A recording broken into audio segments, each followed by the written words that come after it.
பக்தின்னு சொல்கிறோம் இல்லையா, அது வந்து 3 வகைப்படும் அப்படிங்கிறார் ஒரு பெரியவர். அது என்ன 3 வகைன்னா, தெய்வ பக்தி, அடியார்கள் பக்தி, குரு பக்தி. அடியார் பக்தியை விட, தெய்வ பக்தியை விட குரு பக்தி தான் ரொம்பவும் சிறந்ததுங்கிறார் அவர். தெய்வத்துக்கிட்ட செஞ்ச பாவம் குருநாதர்கிட்ட தீர்ந்துருமா, குருநாதர்கிட்ட செஞ்ச பாவம் தெய்வத்துக்கிட்ட போனாலும் தீராதான். இப்படி பெரியவங்களாம் சொல்லி வச்சிருக்கிறாங்க.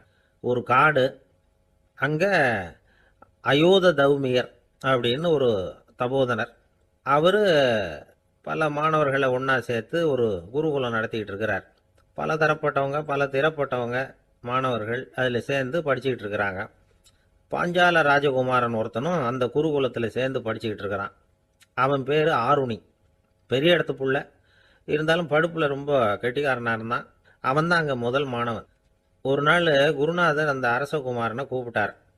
நம்ம குருகுலத்துக்கு சொந்தமான வயலில் தண்ணீர் பெருகி வெள்ளம் வந்து பயிரை வந்து அழிக்குதான், அதனால் நீ போய் மடையை அடைச்சிட்டு வந்துரு அப்படின்னார். அந்த அரசகுமாரன் உடனே புறப்பட்டான். குருநாதர் சொல்லிட்டார்ல, உடனே புறப்பட்டான். நான் பெரிய இடத்து பிள்ளையாச்சே, ராஜகுமாரனாச்சே, ரொம்ப செல்வாக்கூட வளர்ந்தவனாச்சே, நான் போய் வயலில் இறங்கி வேலை செய்கிறதா அப்படின்னுலாம் அவன் நினைக்கல. குருநாதர் கட்டளையை நிறைவேற்ற வேண்டியது நம்ம கடமை அப்படின்னு நினச்சான். உடனே ஒரு மண்வெட்டியை தூக்கி தோளில் வச்சுக்கிட்டு புறப்பட்டு போயிட்டான். வயலுக்கு போனான். பார்த்தான், தண்ணி கரையை உடச்சிக்கிட்டு வயலுக்குள்ளே ஏகமாக பாஞ்சிக்கிட்டு இருக்குது. இவன் மண்வெட்டியால் களிமண்ணை புல்லோடு சேர்த்து புல் பத்த மாதிரி வெட்டி வெட்டி போட்டான். இருந்தாலும் மடையை அடைக்க முடியல. தண்ணி அதை மீறி வந்துக்கிட்டே இருக்குது. தண்ணி வந்து வேகமாக வயலுக்குள்ளே போய்கிட்டே இருக்குது. போடுற பத்தையெல்லாம் கரைஞ்சி கரைஞ்சி போயிட்டுருக்கு. இருந்தாலும் இவன் தன்னுடைய முயற்சியை கைவிடலை. வெட்டி வெட்டி போட்டுக்கிட்டே இருக்கிறான். காலையில் அங்கே போனவன் சாயந்தரம் வரைக்கும் இப்படி செஞ்சுக்கிட்டு இருக்கிறான். உடம்பும் மனசும் ரொம்பவும் சோர்ந்து போச்சு. இருந்தாலும் குருநாதர் இட்ட கட்டளையை நிறைவேற்றாமல் இருக்கிறோமேங்கிற ஒரு குறை அவனுக்கு இருக்குது. குரு கட்டளையை நிறைவேற்றாத நான் வந்து இன்னமும் இருக்கணுமா அப்படின்னு யோசனை பண்ண ஆரம்பிச்சிட்டான். என்ன செய்யலாம்னு பார்த்தான். நம்ம குருநாதர் இட்ட பணிக்காக இந்த உடம்பையே தியாகம் பண்ணலாம் அப்படின்னு முடிவு பண்ணான். தண்ணி பாயுதில் அதுக்கு குறுக்க விழுந்து அப்படியே மடையை அடைச்சிக்கிட்டு அப்படியே படுத்துட்டான். இது மற்றவங்களுக்கு தெரியாது. அன்னைக்கு ராத்திரி ஒரு விளக்கு முன்னாடி உட்காந்து குருநாதர் பிள்ளைங்களுக்கு பாடம் சொல்லி கொடுத்துக்கிட்டு இருக்கிறார். முதல் வரிசையில் இருக்கக்கூடிய ராஜகுமாரனை காணலை. நம்ம ஆருணி எங்கே போனா அப்படின்னு சொல்லி மற்ற மாணவர்களை விசாரித்தார்.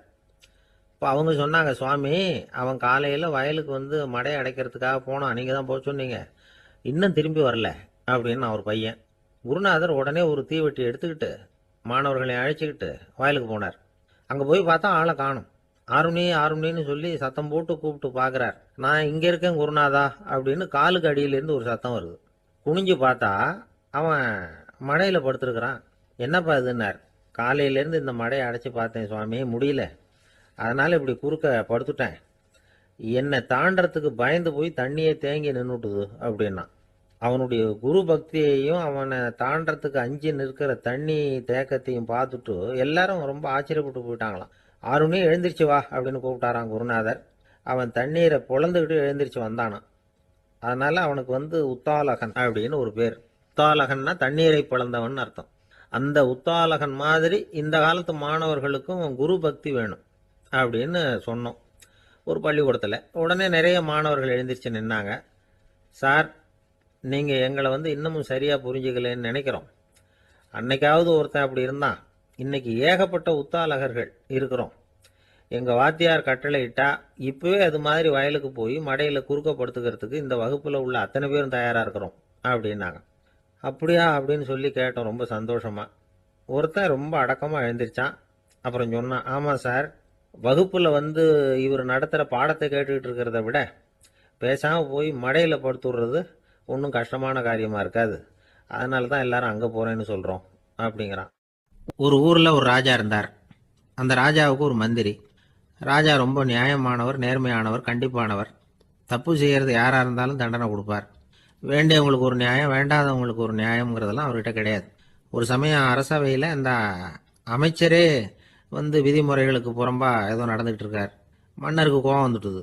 உடனே அந்த அமைச்சரை கிட்டத்தில் கூப்பிட்டு அவர் கன்னத்தில் ஓங்கி ஒரு அறை கொடுத்துட்டாராம். உடனே அந்த அமைச்சர் என்ன பண்ணார் தெரியுமா, நேராக போனார்.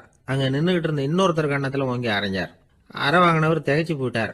இவர் ஏன் நம்மளை வந்து அரைகிறார் அப்படின்னு யோசனை பண்ணார். மன்னரும் திகைச்சு போயிட்டார். நாம இவரை அரைஞ்சா அதுக்காக இவரு போய் இன்னொருத்தரை அரையணுமா அப்படின்னு யோசனை பண்ணார் அவர். இவருக்கு என்ன பைத்தியமானு கூட நினைக்க ஆரம்பிச்சுட்டார். ஆனால் என்ன ஆச்சுன்னா, அப்புறம் அமைச்சர் அவர் கவனிச்சுக்கிட்டு இருந்தாரா, அவர் இன்னொருத்தர் அரைஞ்சார் இல்லையா, அந்த அறை வாங்கின ஆசாமியை பார்த்து கத்திக்கிட்டு இருந்தார் யார் அமைச்சர். ஏன்பா என்கிட்ட அறையை வாங்கிக்கிட்டு இப்படி விவரம் இல்லாமல் நின்றுட்டு இருக்கிறிய, நான் உனக்கு கொடுத்ததை நீ வேற யாருக்கிட்டையாவது கொடுத்துரு அப்படின்னார். உடனே அந்த ஆள் பார்த்தான், தனக்கு அடுத்தபடியாக நின்றுட்டு இருந்தவனை ஓங்கி ஒரு அறை அரைஞ்சான். அவன் கன்னத்தை தடவிட்டே யோசனை பண்ணான். இது ஏதோ புரிஞ்சுக்கிட்ட மாதிரி அடுத்தாப்புல நின்றுட்டு இருந்தவனை அரைஞ்சான். இப்படி இந்த அறை வந்து மாறி மாறி போய்கிட்டே இருக்குது. ஊரு பூரா பிரயாணம் பண்ண ஆரம்பிச்சுட்டுது. அன்னைக்கு ராத்திரி அந்த ராஜா படுக்கிறதுக்காக போனார். அந்த நேரம் பார்த்து அவர் கன்னத்தில் பலார்னு ஒரு அறை விழுந்தது. நம்மளே அரையிறது யாரு அப்படின்னு அதிர்ச்சியோட மன்னர் திரும்பி பார்க்கறாரு. அரைஞ்சது அவரோட மனைவி. என்னாச்சு உனக்குன்னு கத்துனார் ராஜா. உங்களுக்கு தெரியாதா, ஊர் பூரா ஒருத்தர் மாற்றி ஒருத்தர் மூலமா இந்த அறை வந்து பிரயாணம் பண்ணிட்டு வருது அப்படின்னாங்க அந்த அம்மா. அப்படின்னா ஆரம்பிச்ச இடத்துக்கே வந்துட்டுதா அப்படின்னாராம் மன்னர். என்ன சொல்றீங்கன்னு கேட்டிருக்காங்க. இவர் விவரத்தை சொன்னாராம். அப்படின்னா நீங்க ஆரம்பிச்சு வச்ச இந்த விளையாட்டை நான் முடிச்சு வச்சுட்டேன் அப்படின்னாங்களாம் அந்த அம்மா. மறுநாள் காலை மறுபடியும் அரசவை கூடிச்சு அந்த அமைச்சர் மன்னரை பார்த்து கேட்டார், என்ன மகாராஜா, என்கிட்ட கொடுத்ததை திருப்பி வாங்கிட்டீங்களா அப்படின்னாராம். இப்படி நடக்கும்னு நான் எதிர்பார்க்கவே இல்லைன்னார் மன்னர். ஆனால் நான் எதிர்பார்த்தேன். அது எங்கே போயிட போகுது, ஊர் பூரா சுற்றி கடைசியில் உங்ககிட்ட தான் வந்து சேரும் அப்படிங்கிறது எனக்கு தெரியும் அப்படின்னார் அமைச்சர். இந்த கதை வந்து வேடிக்கையாக இருந்தால் கூட இதில் உள்ள கருத்து முக்கியமானது. இந்த உலகத்தில் பல கருத்துக்கள் இப்படி தான் மாறி மாறி சுற்றி வந்துக்கிட்டே இருக்குது. நம்மளும் ஒருத்தன் தன்னுடைய நண்பன் ஒருத்தனை கடத்தெருவில் பார்த்தான். உடனே ஓடி போய் பலார்னு ஒரு அறை கொடுத்தானான். அவன் கண்ணத்தை தடவிட்டு ஏன்டா என்ன அரைஞ்சேன்னு கேட்டிருக்கான்.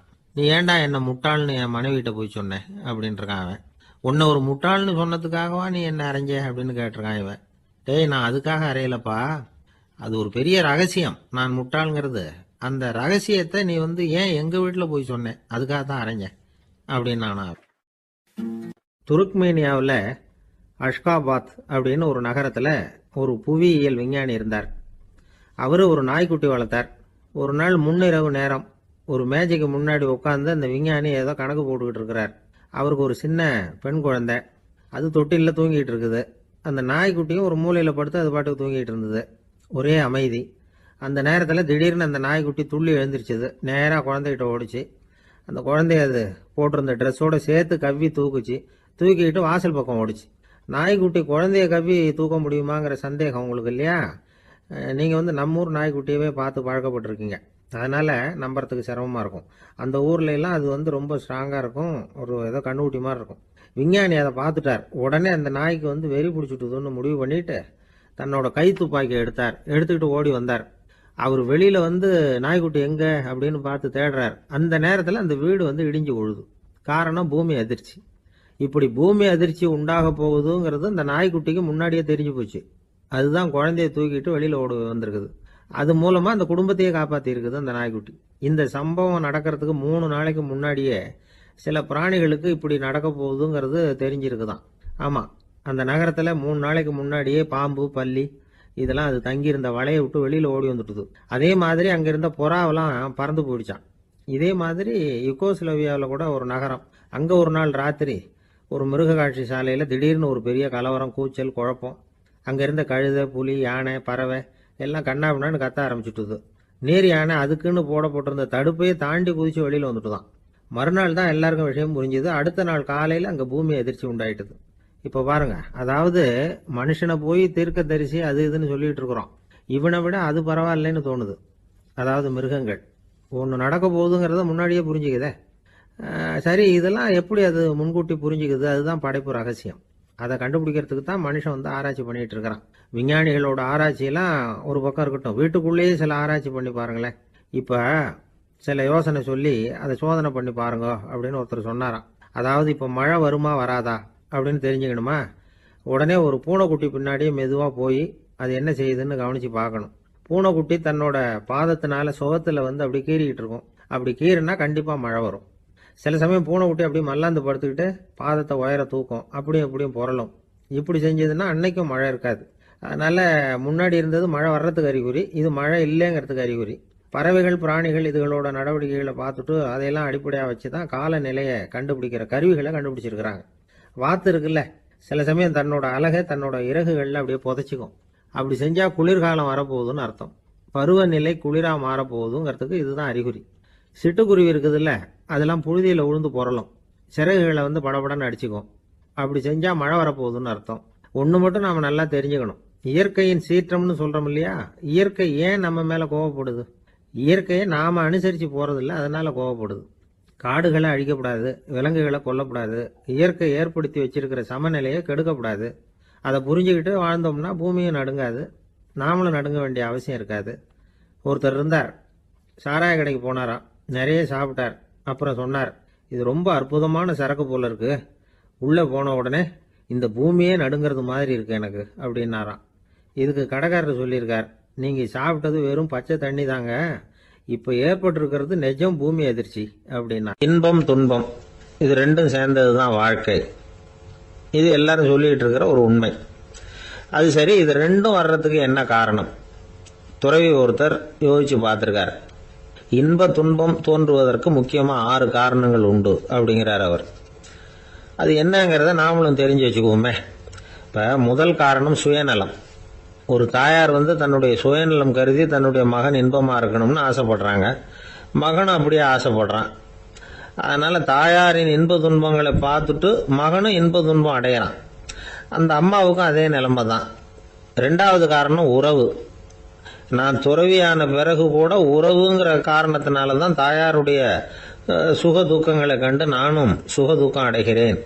என் தாயாருடைய நிலைமையும் இதுதான் அப்படிங்கிறார் ஒரு துறவி. 3வது காரணம் என்னன்னா அறிமுகம். எனக்கு அறிமுகமான ஒருத்தரை ரயில் நிலையத்தில் சந்திக்கிறேன். அவர் தன்னுடைய பணப்பையை எங்கேயோ தொலைச்சி விட்டு வருத்தப்பட்டு இருக்கிறார். நானும் வருத்தப்படுறேன். அந்த சமயத்தில் யாரோ ஒருத்தர் இதுதானே அவங்க பணப்பை அப்படின்னு சொல்லி கொண்டாந்து நீட்டுறார். பணப்பையை தொலைச்சவர் சந்தோஷப்படுறார், நானும் சந்தோஷப்படுறேன். இது அந்த துறவி சொல்ற அனுபவம். 4வது காரணம் என்னன்னா கருணை. எனக்கு முன்னே பின்ன தெரியாத ஒருத்தனை யாரோ ஒருத்தன் அடிச்சு காயப்படுத்தி போடுறான். கருணை காரணமா நான் அதுக்காக துக்கப்படுறேன். 5வது காரணம் எதையும் நம்புறது. ஒரு பசுமாட்டை ஒரு முரணை அடிச்சுக்கிட்டு இருக்கிறான் அப்படின்னு ஒருத்தர் நம்மகிட்ட சொல்றாருன்னு வைங்க, உடனே நான் துக்கப்படுறேன். இன்னொருத்தர் அந்த முரணனை போலீஸ்காரங்க பிடிச்சிட்டு போயிட்டாங்கன்னு சொல்லி சொல்றாரு, நான் உடனே சந்தோஷப்படுறேன். 3வதா ஒருத்தர் முதல் 2 பேரும் சொன்னது பொய்யுங்கிறார். அப்போ நான் இன்ப துன்பம் ரெண்டுமே இல்லாம நிம்மதியா இருக்கிறேன். இது ஒரு விதம். அடுத்தது 6வது காரணம் என்னன்னா தன்மயமாகுதல். ஒரு நாவல் படிச்சுக்கிட்டு இருக்கிறோம், அதுல வர்ற பாத்திரங்களோட நாம ஒன்றி போயிடுறோம். அதுல வர்ற பாத்திரங்கள் சிரிச்சுதுன்னா நாமளும் சிரிக்கிறோம், அது அழுதுன்னா நாமளும் அழறோம். அதெல்லாம் அந்த துறவி சொல்ற அனுபவ உண்மைகள். இன்ப துன்பம் இது ரெண்டும் தோன்றுவதற்கு சுயநலம், உறவு, அறிமுகம், கருணை, எதையும் நம்புறது, தன்மயமாகிறது, இது எல்லாம் தான் முக்கிய காரணம் அப்படின்னு அவர் சொல்றார். ஆக கூடி ஒட்டு மொத்தமா யோசனை பண்ணி பார்த்தா பிற பொருள்கள் மீது பற்றுதல் காரணமா தான் நாம இன்ப துன்பம் அடையிறோம் அப்படிங்கிறத புரிஞ்சுக்க முடியுது. மனுஷன் இன்ப துன்பம் அடையறதுக்கு 7வது காரணம் கூட ஒன்று உண்டு அப்படின்னு சொல்லிட்டே வந்தார் ஒருத்தர். அது என்ன அப்படின்னு கேட்டோம். அதுதான் சார் இந்த நீங்க சொல்லிட்டு வர்ற இன்று ஒரு தகவல்னார். எப்படி சொல்றீங்கன்னு கேட்டோம். இன்று ஒரு தகவல் கேட்க ஆரம்பிக்கிறப்போ மனசுல இன்பம், ஆரம்பிச்ச உடனே இது ஏற்கனவே கேட்ட சமாச்சாரமாச்சே அப்படின்னு நினைக்கிறப்போ துன்பம் அப்படின்னு அதுக்கு ஒரு விளக்கம் கொடுத்தார் அவர். ஒரு வயசான பாட்டியின் தாத்தாவும் ஒரு பூங்காவில் உட்காந்து பேசிக்கிட்டு இருக்கிறாங்க. அவங்களுக்கு கல்யாணம் ஆகி 53 வருஷம் ஆச்சு. பிள்ளைங்கள்லாம் படிச்சு பெரிய பெரிய வேலையில் இருக்கிறாங்க. பேரன் பேத்திகளும் நல்ல நிலைமையில இருக்கிறாங்க. இந்த தாத்தாவும் பாட்டியும் சிரிச்சு பேசிக்கிட்டு இருந்ததை ஒரு பெரியவர் பார்த்தார். அவருக்கு ஆச்சரியமா இருந்தது. இந்த வயசுலயும் இவ்வளவு அந்யோன்யமா இவங்க பேசிக்கிட்டு இருக்கிறாங்களே அப்படின்னு நினைச்சார். சரி, நேரிலேயே கேட்டுருவோமே அப்படின்னு நினைச்சுக்கிட்டு கிட்ட போனார். உங்க மன வாழ்க்கையின் வெற்றிக்கான ரகசியம் என்ன அப்படின்னு கேட்டார். இதை கேட்டதும் அந்த தாத்தா சிரிச்சுக்கிட்டே பாட்டியை பார்த்தாராம்.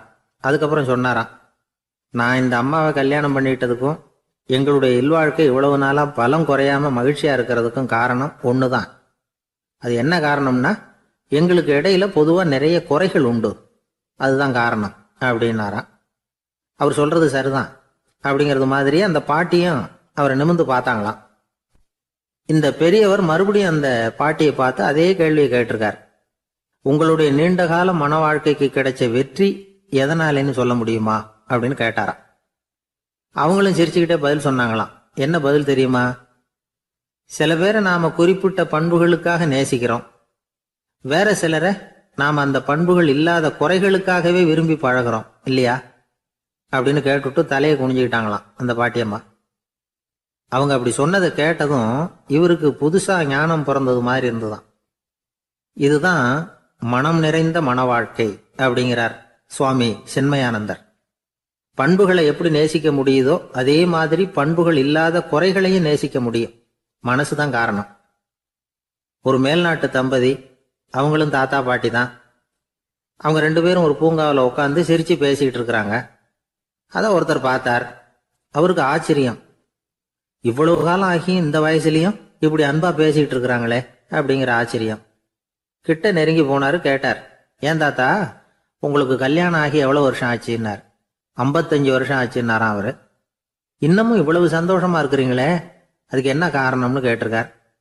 அதுக்கு என்ன காரணம்னா, இதுவரைக்கும் எங்களுக்குள்ள சண்டையே வந்ததில்லை அப்படின்னாராம். அது எப்படி முடியும்னு கேட்டிருக்கார் இவர் ஆச்சரியமா.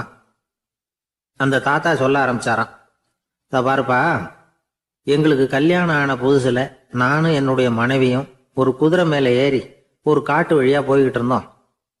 கொஞ்ச தூரம் போனதும் அந்த குதிரை எடக்கு பண்ணிச்சு. நான் உடனே கீழே இறங்கி அந்த குதிரையை பார்த்து, இது உனக்கு முதல் தடவை அப்படின்னு மிரட்டலா சொல்லிவிட்டு ஏறி உக்காந்தேன். மறுபடியும் போனோம். கொஞ்ச தூரம் குதிரை நல்லபடியா நடந்து போச்சு. மறுபடியும் எடக்கு பண்ண ஆரம்பிச்சுட்டுது. நான் கீழே இறங்கினேன். கையில் இருந்த சாட்டையால ஓங்கி ஒரு அடி கொடுத்தேன். இது உனக்கு 2வது தடவை அப்படின்னு சொல்லிவிட்டு ஏறி உக்காந்தேன். மறுபடியும் குதிரை கொஞ்ச தூரம் நல்ல விதமா நடந்து போச்சு. அப்புறமும் எடக்கு பண்ண ஆரம்பிச்சுட்டுது. அந்த சமயத்துல ஒரு ஆற்று பாலத்தை கடந்து போய்கிட்டு இருக்கிறோம். நான் கீழே இறங்கினேன். என்னுடைய மனைவியையும் கீழே இறங்க சொன்னேன். அந்த குதிரையை பிடிச்சி அப்படியே ஆத்துல தள்ளி விட்டுட்டேன். தள்ளி விட்டுட்டு, இது உனக்கு கடைசி தடவை அப்படின்னு சொன்னேன். அதை பார்த்ததும் என் மனைவி பதறி போயிட்டாங்க. போய், ஐயோ பாவம், என்ன இப்படி பண்ணிவிட்டீங்க, உங்களுக்கு மனசுல கொஞ்சம் கூட இறக்கமே இல்லையா அப்படின்னாங்க. நான் மெதுவா இவங்க பக்கம் திரும்பி, இது உனக்கு முதல் தடவை அப்படின்னேன். அவ்வளவுதான்.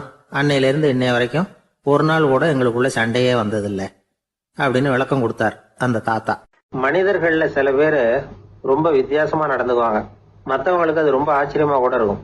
அந்த ஆள் ஒரு மாதிரி பார்த்து நடந்துக்கோ அப்படின்னு கூட சொல்றது உண்டு. இவங்களை பார்த்து நாம பித்து குளியும்போம். உளவியல் இவங்களை எக்ஸென்ட்ரிக்ஸ் அப்படின்னு சொல்லுது. இவங்களை மனநோயாளிகள்னு தவறா புரிஞ்சுக்க கூடாது. அவங்க வேற, இவங்க வேற. எக்ஸென்ட்ரிக்ஸ் பத்தின சில விவரங்கள் ஒரு புத்தகத்துல இருக்கு. அதாவது ஸ்காட்லாந்துல ஒரு உளவியல் மருத்துவர் அதை எழுதியிருக்கிறார். அவர் பேரு டாக்டர் டேவிட் வீக்ஸ். அவருக்கு ஒரு உதவியாளர் இருந்தாராம். அவர் பேரு கேட் வுட். இவங்க 2 பேரும் சேர்ந்து இங்கிலாந்து பூரா சுத்தி பார்த்திருக்காங்க. 3 வருஷம் சுத்தினாங்களாம். நான் சொன்னது மாதிரி ஒரு மாதிரியா இருக்கிற ஆசாமிகள் பல பேரை சந்திச்சு பேசி அவங்கள பத்தி ஆய்வுலாம் நடத்தி இருக்கிறாங்க. அப்படி நடத்தி அதை ஒரு புத்தகமா எழுதியிருக்கிறாங்க. நிறைய பேசி பார்த்துட்டு அவங்க சொல்லி இருக்கிறத கேட்டா ரொம்ப ஆச்சரியமா இருக்குது. நாம இவங்களை பார்த்து பித்துக்குழிங்கிறோம், எக்ஸென்ட்ரிக்ஸ் அப்படின்னு சொல்றோம், கிண்டல் கூட பண்றோம். ஆனா அவங்களோட அறிவு ரொம்ப தெளிவானதான். இந்த ஆராய்ச்சியாளர்கள் சொல்றாங்க, அவங்க உடல் நலமும் ரொம்ப நல்லா இருக்குதான், உடம்புலயும் எந்த கோளாறும் இல்லையா. அவங்களுக்கு மகிழ்ச்சியும் அதிகமா, ஆயுளும் அதிகமா. அவங்கள பல பேர் என்ன சொல்றாங்கன்னா, நீங்க நினைக்கிறது மாதிரி இல்லை நாங்க, ஆனா நாங்க மற்றவங்கள்ல இருந்து வேறுபட்ட தன்மை உள்ளவங்க அப்படிங்கறத ஒத்துக்கிறாங்களாம். இந்த உலகம் பிறந்ததுல இருந்தே இப்படிப்பட்ட வித்தியாசமான ஆசாமிகளும் பிறந்திருக்கிறாங்க. சரி, அப்படிப்பட்டவங்க எப்படி இருப்பாங்க? இப்ப ஒரு மகாராஜா தன்னோட நாய்க்கு லட்சக்கணக்கில் பணம் செலவு பண்ணி கல்யாணம் பண்ணி வச்சிருக்கிறார். ஒரு கோடீஸ்வரர் தான் வளர்த்துக்கிட்டு இருந்த பூனைகளுக்கு தன்னோட சொத்து பூராவும் எழுதி வச்சிருக்கிறார். இது மாதிரி ஒருத்தர் 2 பேர் இல்ல, நிறைய பேர் உண்டு. சில பேர் எப்படி தெரியுமா, அவங்களுக்கு வசதியில எந்த குறையும் இருக்காது. வீடு, காரு, பணம் எல்லாம் தாராளமா இருக்கும். அப்படி இருந்தாலும் அவங்க கிட்ட ஒரு பழக்கம் இருக்கும். யாராவது ஒரு நண்பர் வீட்டு விசேஷத்துக்கு போயிருப்பார், இல்லைன்னா ஒரு கடைக்கு போயிருப்பார். அவங்க ரொம்பவும் மரியாதையா வரவேற்று எல்லாம் பண்ணிட்டு இருப்பாங்க. ஆனா இவரு அவங்களுக்கு தெரியாம ஏதாவது ஒரு பொருளை திருடி பாக்கெட்ல போட்டுட்டு வந்துருவார். அப்படி வந்தாதான் இவருக்கு திருப்தி. பல பேர் அவங்க வளர்த்த பிராணிகளுக்கு பளிங்கு கல்லால சமாதி கட்டி வச்சிருக்கிறாங்க. இப்படிலாம் பண்றாங்க. பல பேர் அவங்களுக்கு பிடித்தமான ஒருத்தர் எப்படியோ அதே மாதிரி தலைமுடி, தாடி வச்சுக்கிறது, உடை உடுத்திக்கிறது, மலை குகையில போய் குடியிருக்கிறது, இப்படி எவ்வளவோ வினோதமான நடவடிக்கைகள். இவங்களையெல்லாம் ஆய்வு பண்ணின டாக்டர் வீக்ஸ் என்ன சொல்றாரு தெரியுமா? பொதுவா இவங்க உயர்ந்த புத்திசாலிகளா இருக்கிறாங்க. ஒருமைப்பட்ட மனம், கருமையுமே கண்ணான பண்பு, தனிமையை நாடுற மனப்பான்மை எல்லாம் இவங்களுக்கு உண்டு. அவங்கள பல பேர் அவங்க பெற்றோருக்கு முதல் குழந்தை அல்லது ஒரே குழந்தை இப்படிதான் இருக்கிறாங்க. இது மாதிரியானவங்க பெண்கள் ஒரு பங்குன்னா ஆண்கள் 2 பங்கு. இவங்கெல்லாம் ஆக்கப்பூர்வமான செயல் செய்யறாங்க. அப்படிப்பட்டவங்களா தான் இருக்கிறாங்க. அடுத்தவங்க கிட்ட அன்பு காட்டுறவங்களா இருக்கிறாங்க. உற்சாகம் ஊட்டுறவங்களா இருக்கிறாங்க. அவங்களுடைய ஆக்கப்பூர்வமான பணிகளுக்கு ஊக்கம் கொடுத்தா அவங்க மன சந்தோஷமும் உடல் நலமும் பெருகும், ஆயுளும் கூடும். இதெல்லாம் அந்த டாக்டருடைய கண்டுபிடிப்பு. பித்துக்குழித்தனத்துக்கும் மனநோய்க்கும் வித்தியாசம் உண்டுங்கிறத சொல்றதுதான் இந்த தகவல். அதனால ரெண்டும் ஒண்ணுன்னு நினைச்சிடக்கூடாது. ஒரு நண்பன் ஒருத்தனை பத்தி சொல்றோம். அவன் எந்த வகைன்னு நீங்களே முடிவு பண்ணுங்களேன். அவன் ஒரு கல்யாண வீட்டுக்கு போய் சாப்பிட்டுட்டு வெளியில வந்தோம். அவன் கூட வெளியில வந்த உடனே ரொம்ப நேரமா தன்னோட செருப்பை தேடிட்டு இருந்தான். என்னப்பா இன்னுமா உன் செருப்பு கிடைக்கல அப்படின்னு கேட்டோம். இல்ல என்னது முன்னாடியே கிடைச்சுட்டுது, அதை விட நல்லதா ஏதாவது கிடைக்குமான்னு பாக்குறேன் அப்படின்னா. ஊர்ல ஒரு ஞானி இருந்தார். ஒரு நாள் அவரை தேடிட்டு ஒருத்தர் வந்தார். வந்தவர் ஞானியை பார்த்து ஒரு கேள்வி கேட்டார். ஐயா, உங்களுடைய சாதனை என்ன? இதுதான் அவர் கேட்ட கேள்வி. இத கேட்டதும் அந்த ஞானி நிமிர்ந்து இவரை பார்த்தார். அப்புறம் சொன்னார், அது ஒன்றும் பெரிய விஷயம் இல்லை, அது ரொம்ப எளிமையான ஒண்ணு. எப்ப எனக்கு பசிக்குதோ அப்ப நான் சாப்பிட்டுருவேன், எப்ப எனக்கு தூக்கம் வருதோ அப்ப நான் தூங்கிடுவேன், அவ்வளவுதான் அப்படின்னார். கேள்வி கேட்டவர் ஒரு மாதிரி ஆயிட்டார். ஐயா, இதே தானே நாங்களும் செய்யறோம், இதுல என்ன அதிசயம் இருக்கு அப்படின்னார். இப்ப அந்த ஞானி சொன்னாராம், இங்கதான் நீங்க தப்பு பண்றீங்க அப்படின்னாராம். அப்படியான்னாரு இவரு. ஆமா அப்படின்னாராம். நீங்க செய்யற தவறு எனக்கு புரியுது. ஏன்னா நான் உங்களை மாதிரி நான் வாழ்ந்து பார்த்திருக்கிறேன். அதனால என்னுடைய அனுபவத்துல உங்களுக்கும் எனக்கும் உள்ள வித்தியாசத்தை உணர முடியுதுன்னாரா. என்ன சொல்றீங்க, எனக்கு ஒன்னும் புரியலையேன்னாரா இவரு. இத பாருங்க, சாப்பிடுறதுங்கிறது நாம 2 பேருக்கும் பொதுவான ஒரு காரியம்தான். ஆனா நீங்க சாப்பிடுறதுக்கும் நான் சாப்பிடுறதுக்கும் வித்தியாசம் இருக்கு அப்படின்னாராம். என்ன வித்தியாசம்னு கேட்டிருக்கார். நீங்க பசி இல்லாத பொழுது சாப்பிடுறீங்க, இப்போ சாப்பிடுற நேரம் வந்துட்டுது அப்படிங்கறதுக்காக சாப்பிடுறீங்க. சாப்பாடு ருசியா இருக்கு அப்படிங்கறதுக்காக சாப்பிடுறீங்க. எது தேவைங்கிறது தெரியாம சாப்பிடுறீங்க. அது மாதிரி தூக்கமும் உங்களுக்கு ஒரு பழக்கமா போட்டுது. இப்போ இது தேவையா இல்லையா அப்படிங்கறத பத்தி நீங்க யோசிச்சு பாக்குறது இல்ல. சாப்பிடும் பொழுது 1000 வேலைகளை மனசுல நினைச்சுக்கிட்டு இருப்பீங்க. அதனால அது சாப்பிடுதலா இருக்காது. அதே மாதிரி நீங்க தூங்கும் பொழுதும் அது தூங்குதலா இருக்காது. ஏகப்பட்ட கனவுகள் வரும். உங்க மனசு மேலும் மேலும் கனவுகளை உருவாக்கி கொண்டே இருக்கும். அதனால எனக்குள்ள நடக்கிறது வேற மாதிரி, நீங்க நினைக்கிறது மாதிரி இல்ல. எனக்குள்ள நடக்கிறது எப்படின்னா, நீங்க செய்யறது மாதிரி இல்ல. தூக்க உணர்வு வந்த உடனே தூங்குதல் மட்டுமே நடைபெறும். அதுதான் என்கிட்ட நடக்கிறது அப்படின்னாரா அந்த ஞானி. இப்ப வித்தியாசம் புரியுதா? அந்த ஞானி சாப்பிடுறத அனுபவிக்கிறார், அது எக்ஸ்பீரியன்ஸ். நாம அப்படி இல்ல, மனம் போன போக்குல சாப்பிடுறோம். இது இன்டெலிஜிங். இது ரெண்டுலயும் செயல்ல வேறுபாடு இல்ல, விழிப்புணர்வுல தான் வேறுபாடு இருக்கு. அவர் சாப்பிடும் பொழுது ஒரு சாட்சி மனோபாவத்தோட சாப்பிடுறார். எவ்வளவு தேவையோ அவ்வளவுதான் சாப்பிடுறார். ஏன்னா அவருடைய விழிப்புணர்வு முழுமையா செயல்படுது. அதனால அவர் சாப்பிடும் பொழுது நம்மை விட மகிழ்ச்சியா இருக்கிறார். நாம அப்படி இல்ல, வயிற்றை நிரப்புறதுக்காக சாப்பிடுறோம். இன்னும் சொல்ல போனா சாப்பிடும் பொழுது நாம அங்கேயும் இருக்கிறது இல்ல, எங்கேயோ போயிடுறோம். உடம்பு மட்டும்தான் அங்க இருக்கும். ஆனா ஞானி அப்படி இல்லை. அவர் சாப்பிடும் பொழுது சாப்பிடுதல் மட்டுமே இருக்கும். எந்த ஒரு செயலையும் விழிப்புணர்வோட செய்யலாம், மனம் போன போக்கிலையும் செய்யலாம். விழிப்புடன் செய்யறப்போ செய்யும் செயல் நம்ம அனுபவமாகிறது, அவ்வளவுதான். இதெல்லாம் பெரிய தத்துவம் மாதிரி தெரியும். இருந்தாலும் நாம புரிஞ்சுக்க வேண்டியது என்னன்னா, எந்த காரியத்தை செஞ்சாலும் அதுல முழு ஈடுபாடு வேணுங்கிறது முக்கியம். அந்த அளவுக்கு முதல்ல நம்மளை மாத்திக்கிட்டா போதும். ஆனா நம்ம ஆளுங்க அந்த அளவுக்கு இருக்கிறது இல்ல, எல்லாமே அரைகுறை தான். கேட்டா ஞாபகம் மருதி. ஒருத்தன் என்ன பண்ணானா, விமான டிக்கெட் வாங்கிக்கிட்டு ரயில்வே ஸ்டேஷனுக்கு வந்துட்டான். அப்புறம் தான் புரிஞ்சுது தவறுதெல்லாம் இங்க வந்துட்டோம்ங்கிறது. உடனே அவசரமா விமான நிலையத்தை நோக்கி ஓடி இருக்கிறான்.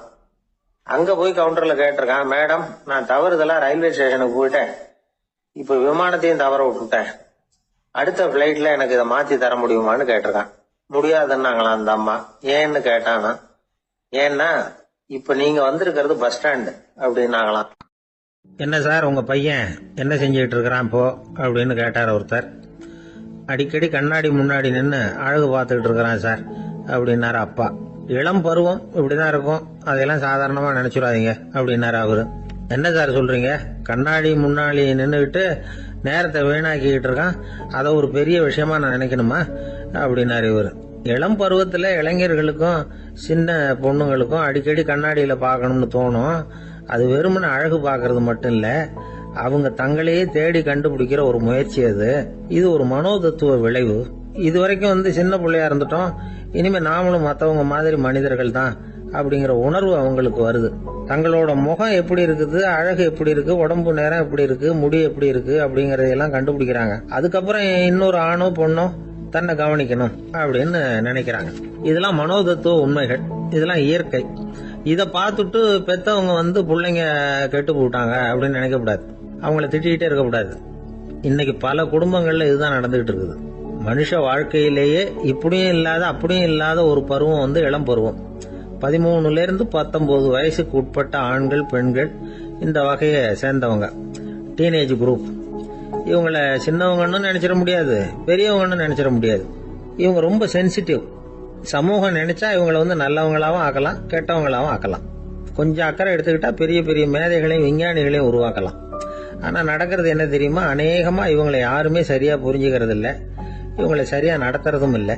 இது வரைக்கும் நாம சொல்றதை கேட்டுக்கிட்டு இருந்தான், இப்பெல்லாம் அவன் இஷ்டத்துக்கு நடக்க ஆரம்பிச்சுட்டான் அப்படின்னு வருத்தப்படுற பெற்றோர்கள் அதிகம். இது வருத்தப்படுற விஷயம் இல்ல, சந்தோஷப்பட வேண்டிய விஷயம்.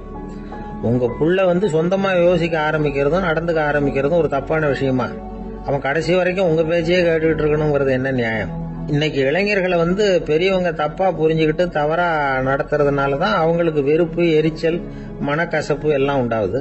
பெத்தவங்க சரியா மதிக்கிறது இல்ல அப்படிங்கிற ஒரே காரணத்தினாலேயே வீணா போகிற பிள்ளைங்க இன்னைக்கு அதிகம். சரி, பெத்தவங்களுக்கு இன்னைக்கு என்னதான் புத்தி சொல்ல வர்றீங்க அப்படின்னு கேக்குறீங்களா? நாம எதையும் சொல்ல வரல, ஆனா அது சம்பந்தமான சில நிபுணர்கள் சொல்லி இருக்கிறத உங்க காதுல போட்டு வைக்கலாம். அது என்னன்னா, பிள்ளைங்க கிட்ட அன்பு செலுத்துங்க. குழந்தையா இருந்தப்போ எவ்வளவு பாசமா இருந்தீங்க, வளர வளர அதை ஏன் குறைச்சிக்கிறீங்க? பெத்தவங்களின் அன்பான வார்த்தைகளுக்கு ஏங்குறவங்க தான் இன்றைய இளைஞர்கள். அவங்க எதை சொன்னாலும் அதை அக்கறையா காது கொடுத்து கேளுங்க, அலட்சியப்படுத்தாதீங்க. அவங்க விரும்புறது உங்ககிட்ட இருந்து ஒரு மதிப்பு, மரியாதை, அங்கீகாரம், இவ்வளவுதான். அவங்க அவங்களாவே முடிவுகள் எடுக்கட்டும், அதுக்கு நீங்க உதவியா இருங்க, அது போதும். மத்தவங்க முன்னாடி, முக்கியமா அவங்க நண்பர்கள் முன்னாடி அவங்கள பத்தி மட்டமா பேசாதீங்க. அவங்க கிட்ட பொய் சொல்லக்கூடாது. நீங்க சொன்னது பொய்ன்னு தெரிஞ்சு போச்சுன்னா உங்க பேர்ல அவங்களுக்கு இருக்கிற மதிப்பு போயிடும், நம்பிக்கை போயிடும். அவங்களுக்கு முன்னாடி நீங்க சண்டை போடக்கூடாது. உங்க பிள்ளைய எப்பவும் இன்னொரு பிள்ளையோட ஒப்பிட்டு பேசுற வேலையே வேணாம். கூட பிறந்த மத்தவங்களோட கூட ஒப்பிடக்கூடாது. இப்படி செஞ்சா அவன் உங்ககிட்டயும் பிரியமா இருக்க மாட்டான், அவங்க கிட்டயும் பிரியமா இருக்க மாட்டான். புள்ள எங்க போறான், என்ன பண்றான் அப்படின்னு எல்லாம் துப்பறிஞ்சிட்டு இருக்கக்கூடாது. இளைஞர்கள் தனிமையை விரும்புறவங்க. அவங்கள பெட்டியில வச்சு மூடி பாதுகாக்கணும்னு நினைக்கக்கூடாது. அவங்கள எப்படி பாதுகாக்கிறது அப்படிங்கறது அவங்களுக்கே தெரியும். உங்க புள்ள எப்படி நடந்துக்கணும்னு நீங்க எதிர்பார்க்கறீங்களோ அது மாதிரி நீங்க நடந்து காட்டுங்க, அது போதும். ஒரு வீட்டுல அப்பாவும் அம்மாவும் பேசிக்கிட்டு இருக்கிறாங்க. என்னங்க, நம்ம பொண்ணு பெரியவள் ஆயிட்டா, அடிக்கடி கண்ணாடி முன்னாடி போய் நின்றுகிட்டு இருக்கிறா, சீக்கிரமா ஒரு பையனை பார்த்து கல்யாணத்தை முடிக்காம இப்படி மசன்னு கல்லு மாதிரி உட்காந்துருக்கிறீங்களே அப்படின்னு சத்தம் போட்டாங்க அந்த அம்மா. அவசரப்படாத, பாக்கிறதுக்கு கண்ணுக்கு அழகா லட்சணமா புத்திசாலியா ஒரு பையன் கிடைக்க வேணாமா, அதுதான் பாத்துக்கிட்டு இருக்கிறேன் அப்படின்னாரு அப்பா.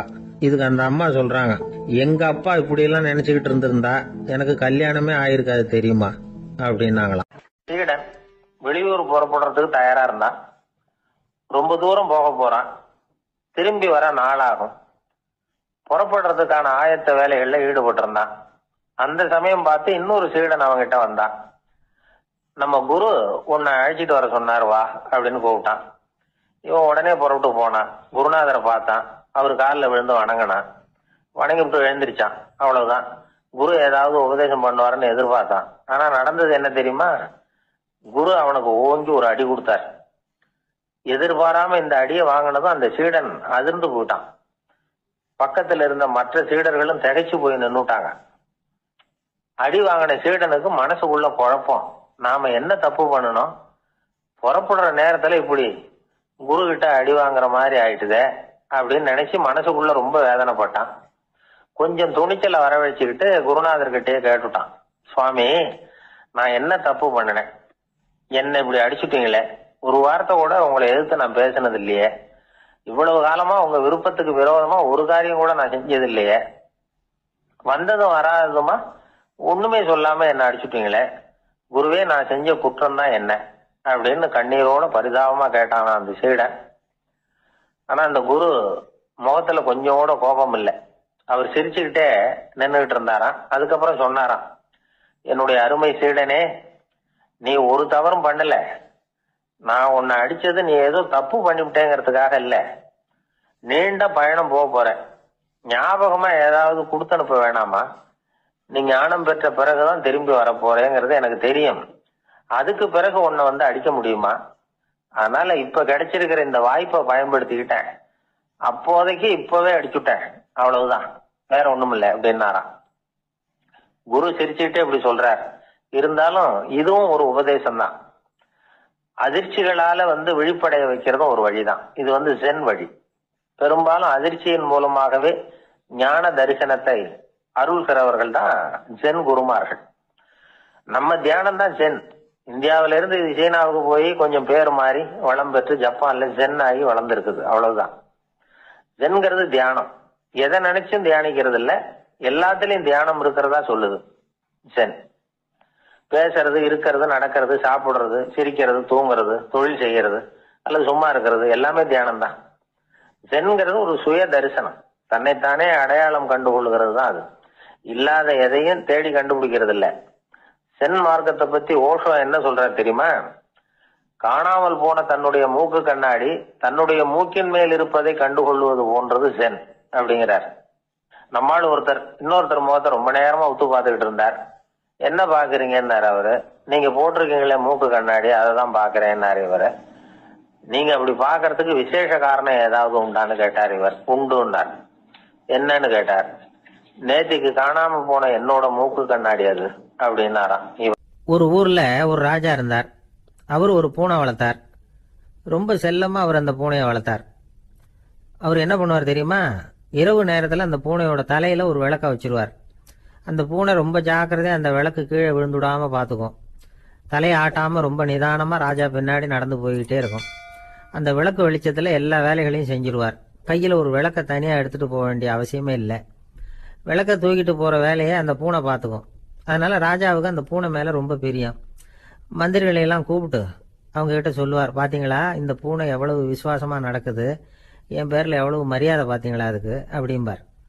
இதை கேட்டுவிட்டு அங்கிருந்த அமைச்சர்கள் ஒருத்தர் சொன்னார், மன்னா நீங்க சொல்றது சரிதான், இருந்தாலும் இந்த பூனையோட விசுவாசத்தை நாம கொஞ்சம் சோதிச்சு பார்க்க வேண்டியிருக்கு அப்படின்னாராம். சரி, உங்க ஆசையை ஏன் கெடுக்கணும், நல்லா சோதிச்சு பாருங்க அப்படின்னு சொல்லிவிட்டார் ராஜா. உடனே அந்த அமைச்சர் என்ன பண்ணார் தெரியுமா? எங்கேயோ புறப்பட்டு போனார். ஒரு 5-6 எலிகளை பிடிச்சிட்டு வந்தார். அரண்மனையில் ராஜா ஏதோ வேலை பார்த்துக்கிட்டு இருக்கிறாரு. பக்கத்தில் அந்த பூனை ரொம்ப பணிவா நின்றுகிட்டு இருக்குது. அது தலையில விளக்கு எரிஞ்சுக்கிட்டு இருக்கு. அமைச்சர் தான் பிடிச்சிட்டு வந்த எலிகளை அந்த பூனை பார்வையில் படுறது மாதிரி எதிரில் விட்டார். அந்த எலிகள்லாம் அங்கேயும் இங்கேயும் ஓட ஆரம்பிச்சுது. அதை பார்த்தது பூனை, அவ்வளவுதான். தலையில் இருக்கிற விளக்கை பற்றியும் கவலைப்படல, ராஜாவை பற்றியும் கவலைப்படல. ஒரே பாய்ச்சலா பாஞ்சு எலிகளை துரத்த ஆரம்பிச்சுட்டுது. தலையில் இருந்த விளக்கு எங்கேயோ போய் விழுந்தது, அணைஞ்சு போச்சு. இருட்டில் ராஜா தடுமாற ஆரம்பிச்சுட்டார். இந்த சமயத்தில் அந்த அமைச்சர் மறுபடியும் விளக்கை ஏற்றினார். வெளிச்சம் வந்தது. அதுக்கப்புறம் அந்த அமைச்சர் பேசினார். அரசே, பூனையோட விசுவாசத்தை பார்த்தீங்களா?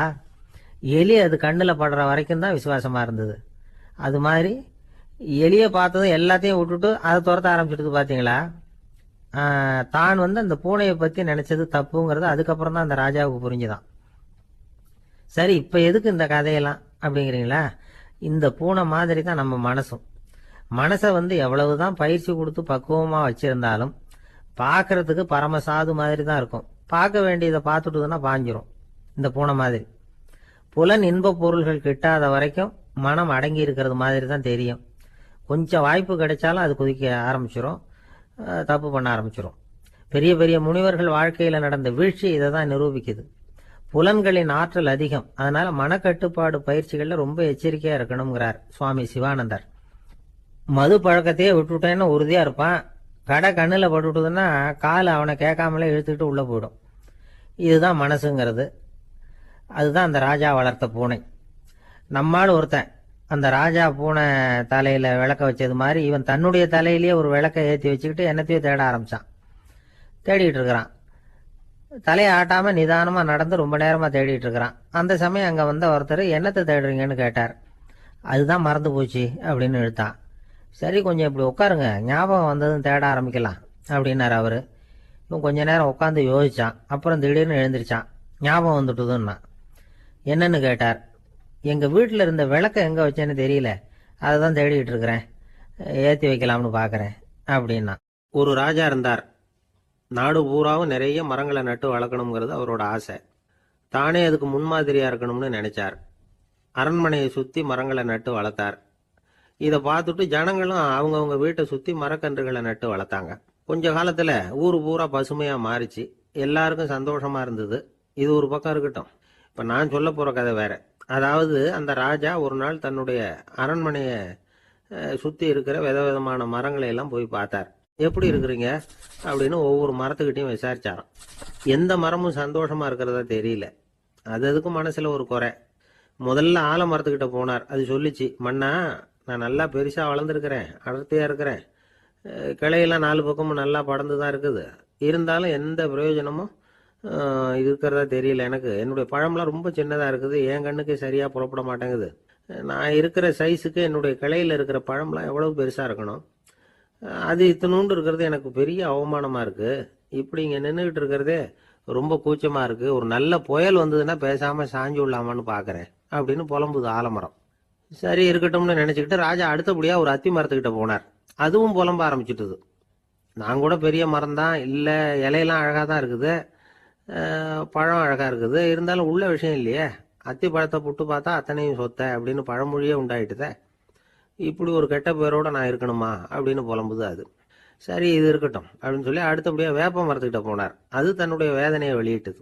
எனக்கு எவ்வளவோ மருத்துவ குணங்கள்லாம் இருக்கிறதா சொல்லிக்கிறாங்க, இருந்தாலும் என்ன பிரயோஜனம், என்னுடைய பழத்தை மனிதர்கள் யாரும் விரும்பி சாப்பிடுறது இல்லையே அப்படின்னுது. ராஜா அடுத்தாப்புல இருந்த ஒரு பனை மரத்துக்கிட்ட போனார். நான் நல்லா உயரமா தான் வளர்ந்துருக்கிறேன், மற்ற மரங்கள்லாம் என்னை வந்து அண்ணாந்து தான் பார்க்கணும், இருந்தாலும் என்கிட்ட நிழலுக்காக யாரும் வந்து ஒதுங்கிறது இல்லையே அப்படின்னுது.